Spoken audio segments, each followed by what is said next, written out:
Good afternoon. Welcome to all of you to the Rotterdam School of Management at Erasmus University.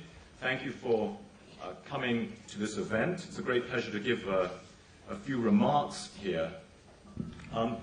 Before I get into why RSM considers sustainability to be important and partnerships for development, let me give you some context of how we might look at the world.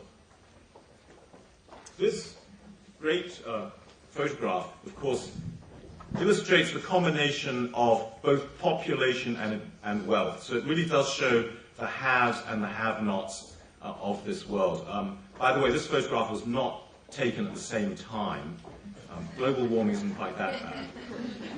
And I've shown this to some of our graduating students as well, and I say to them, you know, in your 40-year career after you graduate, I hope that you're going to work both on the light side and on the dark side in your future careers, bringing light to the dark side. And that, of course, is part of the theme of this afternoon's conference. And it's a tragic shame that so much of the world is still dark. Although I think after yesterday's election, when the son of a man from the dark continent is now the leader of the world's most powerful nation, that is a tremendous piece of change that will augur very well for the future of the world. And I crossed parties to vote for him. It's one reason. That's why he won, really.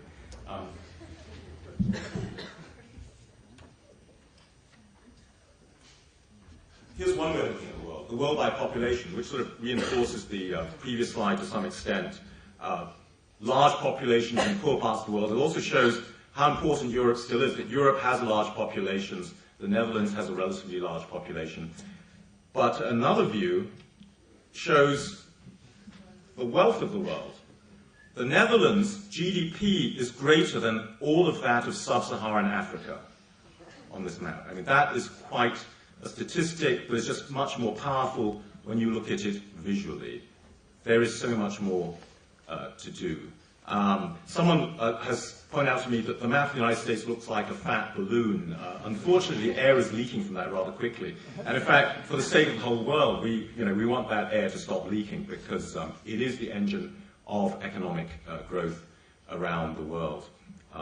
So, as we all know, we're all of us in this together. But I thought I'd start off by giving you these pictures. And this sort of then reinforces why companies increasingly recognize that sustainability is now an essential part of what they have to achieve. That sustainable competitive advantage on its own is not enough.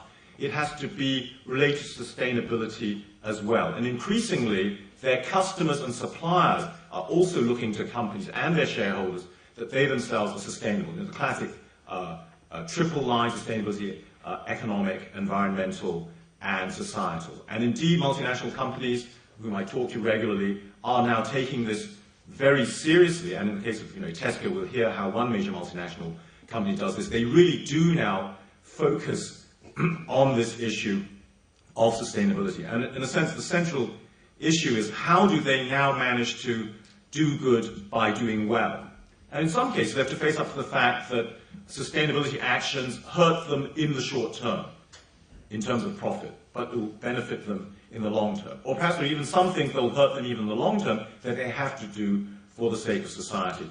I myself recently did a piece of research where we looked for industry effects in whether companies could be more sustainable. So we took the Dow Jones Sustainability Index, and the question we asked was, are there systematic effects whereby firms in certain industries have a better chance of scoring high on the Dow Jones Sustainability Index? So, for example, if you're in a dirty industry, does that mean that you don't have as much of a chance? The interesting finding we came up with is that there is no industry effect. It doesn't matter what industry you're in, you can get perfectly high scores on the sustainability index. So this means there's really no excuse not to drive for high levels of sustainability.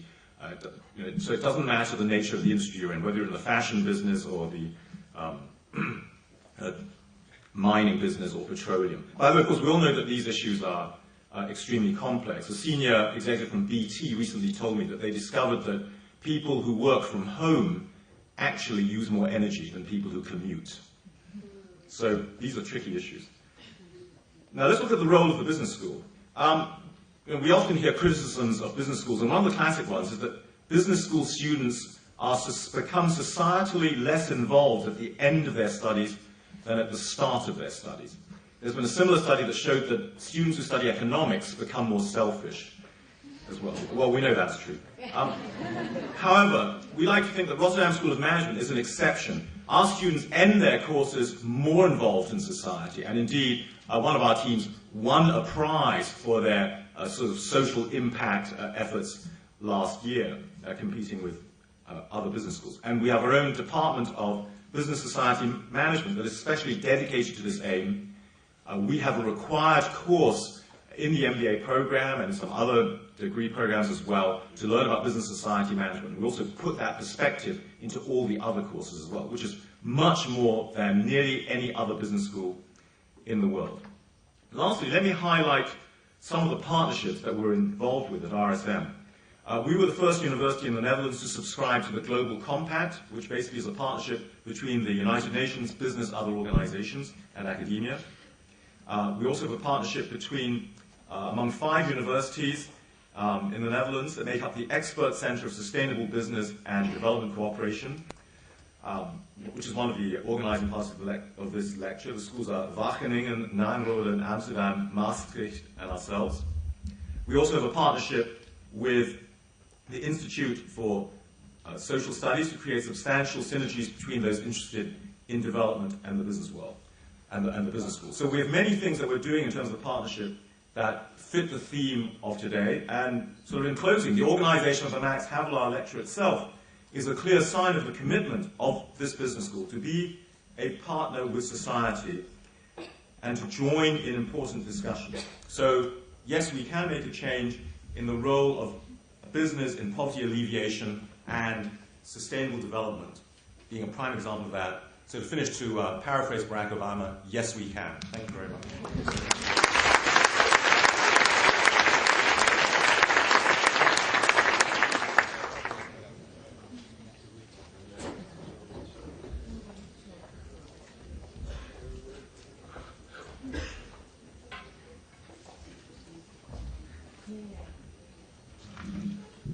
Yes, good afternoon, ladies and gentlemen.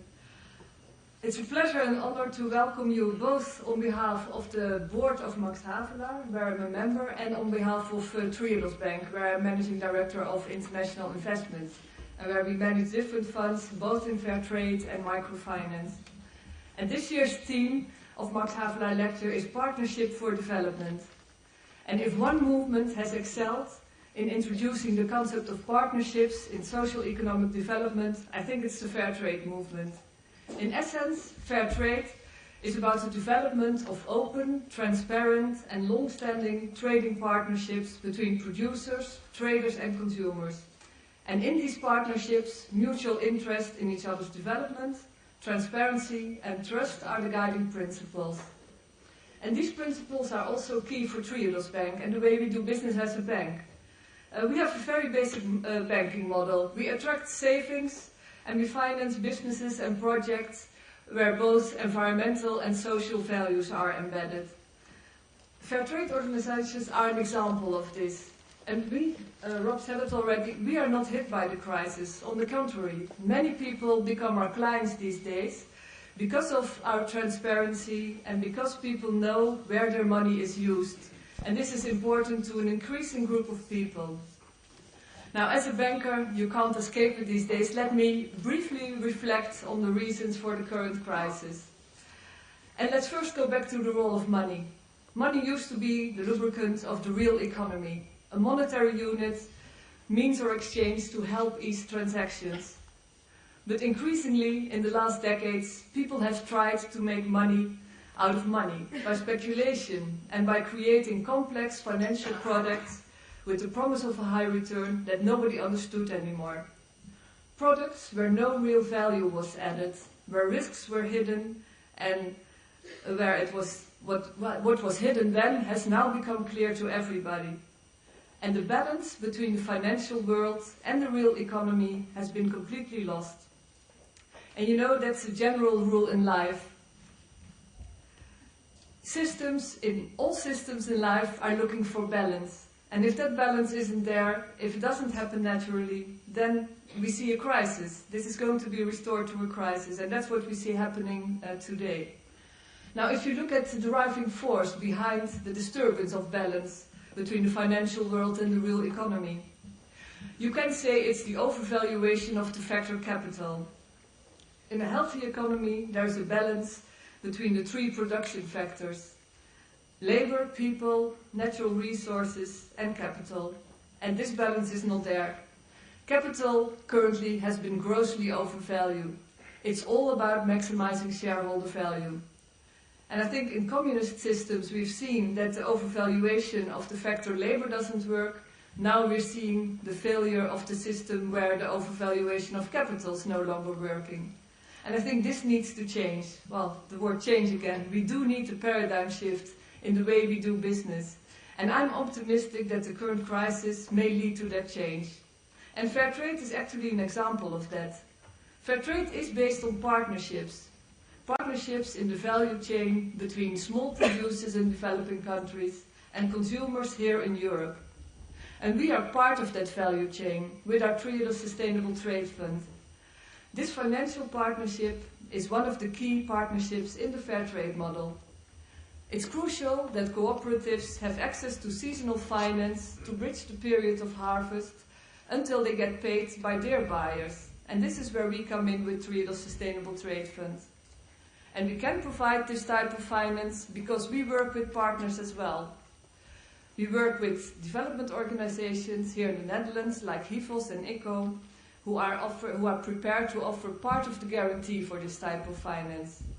And we also have a special savings account at Triodos, where clients can save their money, and this money is then used to finance fair trade cooperatives and microfinance institutions.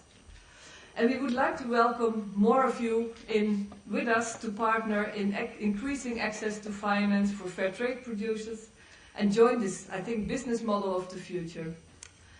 We are here with a stand, so if you have any ideas or questions, please visit us later. And for now, I wish you a very inspiring lecture by Norina Hurt. Thank you.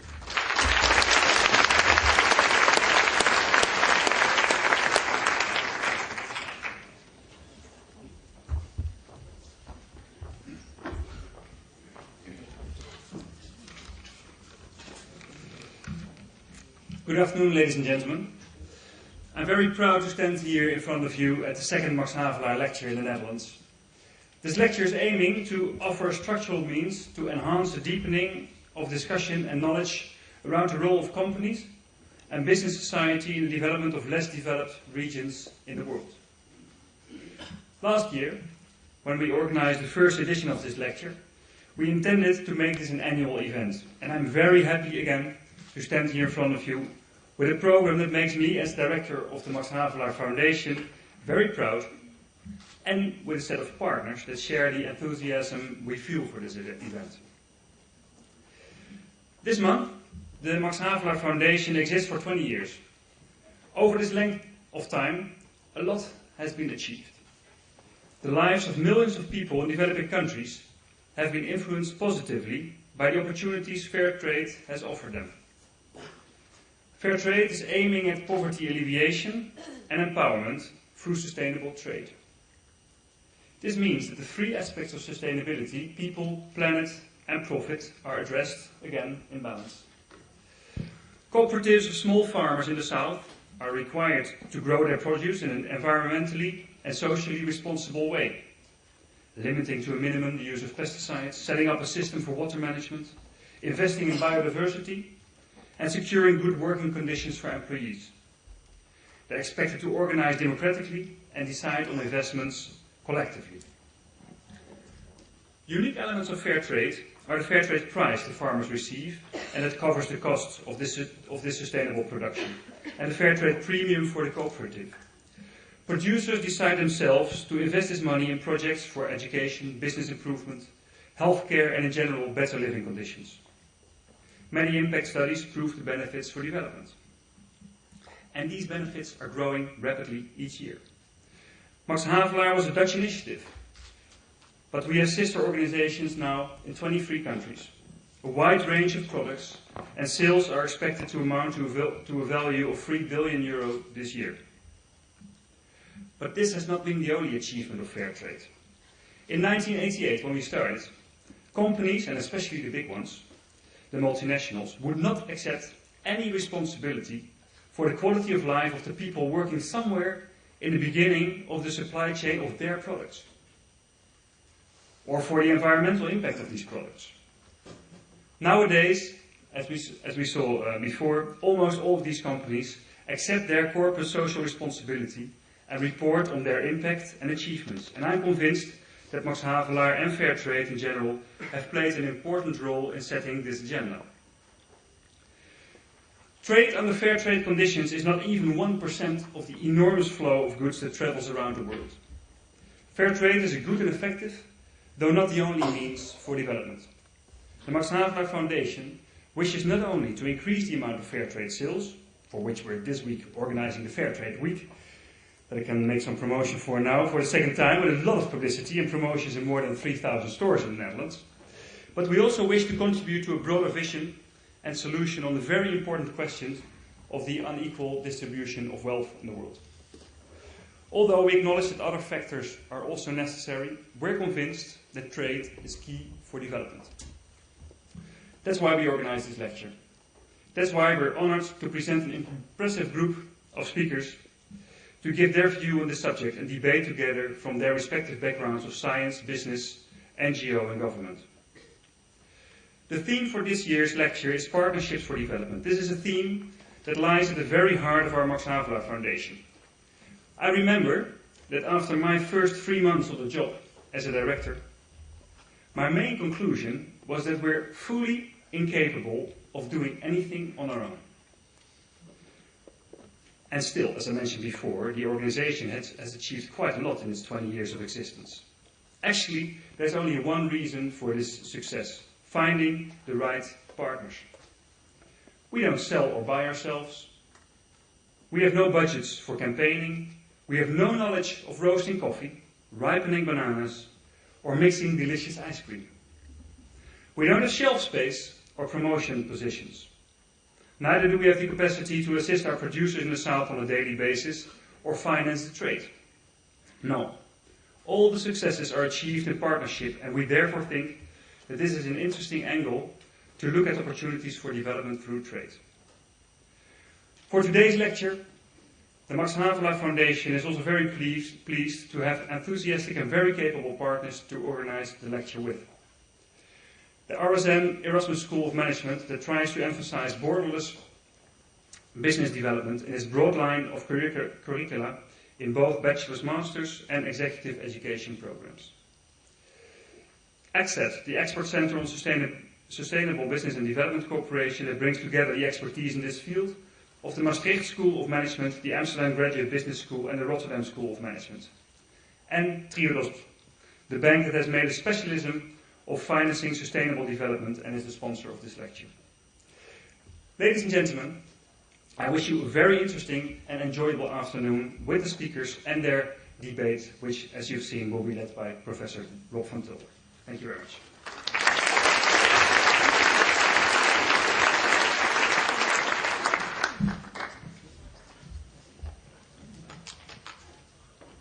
Okay. Thank you. Let me introduce to you Norina Hertz. This is on. Well, maybe you don't know that, but Norina wrote her doctoral thesis on Russian business relationships in the wake of reform. And basically, the statement of that thesis was that there was a lot of myth in the transition to market economy. And it questioned, what you might say, the soundness of the World Bank approach to this, the shock therapy, as you might say. And it was certainly the first time that Norina sort of took a critical stance to one of the sort of paradigms of development, that the World Bank should know better. In 2002, however, Norina became really famous because, well, The Silent Takeover was published. And as I understand it correctly, when I talked to Norina on this, this was not just a sort of, well, you write a book and it becomes famous, but it was also designed that way to have an impact. The Silent Takeover was subtitled Global Capitalism and the Death of Democracy. And maybe people know that she put there a sort of critical remark on the role of business in society, taking over from politicians and state governments, democratically elected authorities. So why do we invite Norina in here at the business school? Because she sort of put the axe on the root of capitalism in the 1990s. Well, I think following her later career, it's clear that this was not just a critical thinker that was just anti-globalization, but in fact, she is one of the people that is in favor of globalization, but it depends on how you then elaborate globalization. I'm aware of that. So when she then, in 2005, published the book IOU on the debt threat, she was really more influential to me by influencing the development agenda and pleading towards governments that they should do more, basically do what they promised to do. Also support the debt relief of governments. Since 2006, Norina Hertz is a fellow and an associate director at Cambridge Judge Business School. And you might have heard it, maybe that's the reason also why you're here. She has been selected as Young Global Leader of Tomorrow by the World Economic Forum. She has been called the most inspiring, the most powerful women in Britain by Bazaar, and was described as one of the greatest communicators of our generation. Yes? Well, I'm not going to put you under more pressure here. What is interesting is that next to her critical work and her publications, she has been a practical person. For instance, in 2006, she played a leading role in the development of RED, an innovative commercial model to raise money for AIDS victims in Africa, together with the Sina Bono. And a story that she told me, I found particularly interesting, that at one moment, I think it was a year ago, you went to all the football players in the UK and asked them for 1 day of their earnings. And you collected £1 million, which then was, of course, gratefully accepted by good causes. Anyway, in 2008, and that's the year we are here now, Norina Hertz has accepted a visiting professorship at the Rotterdam School of Management. And I'm very proud and very pleased that Norina, as one of her first sort of promises she made when she accepted that visiting professorship, is that she wanted to do the keynote speech here today. So with further ado, I introduce to you Norina Hertz.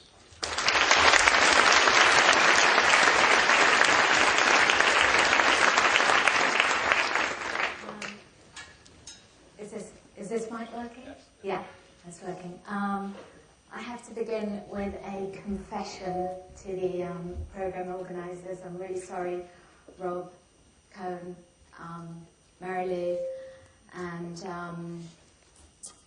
George, but I did something that I wouldn't normally do when I was going to give a big speech like this. I set my alarm clock for 5 o'clock in the morning and started watching TV. And I think there may be some others in the room who may have done the same thing. Yes, who also at 6 a.m. watched a self-proclaimed skinny kid with a black Kenyan father and a white anthropologist mother win a landslide victory to become the first black president of the United States. And I listened to his acceptance speech.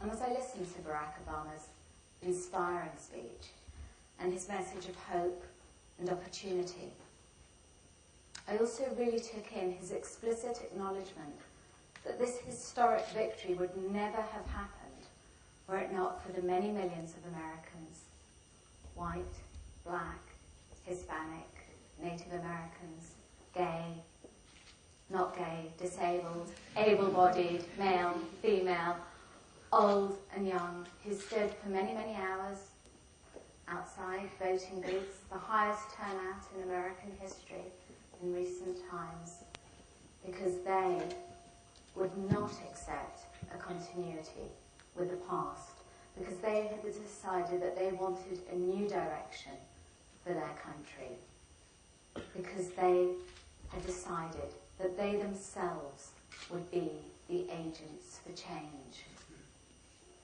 And as I listened to Obama's acceptance speech, my mind turned to where I would be later this afternoon in this hall, and my mind turned to you, the audience. And I started thinking about you, not in terms of the jobs you do. I know this is a very diverse audience. Some of you are students here at RSM and elsewhere. Some of you come from business, some from NGOs, some from civil society.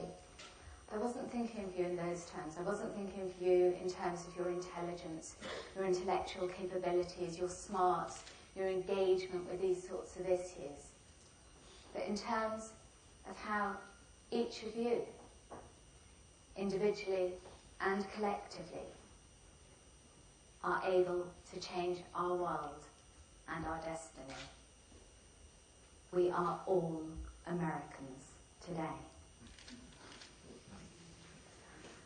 The trajectory that we are collectively on is not a predetermined one, not a constant one.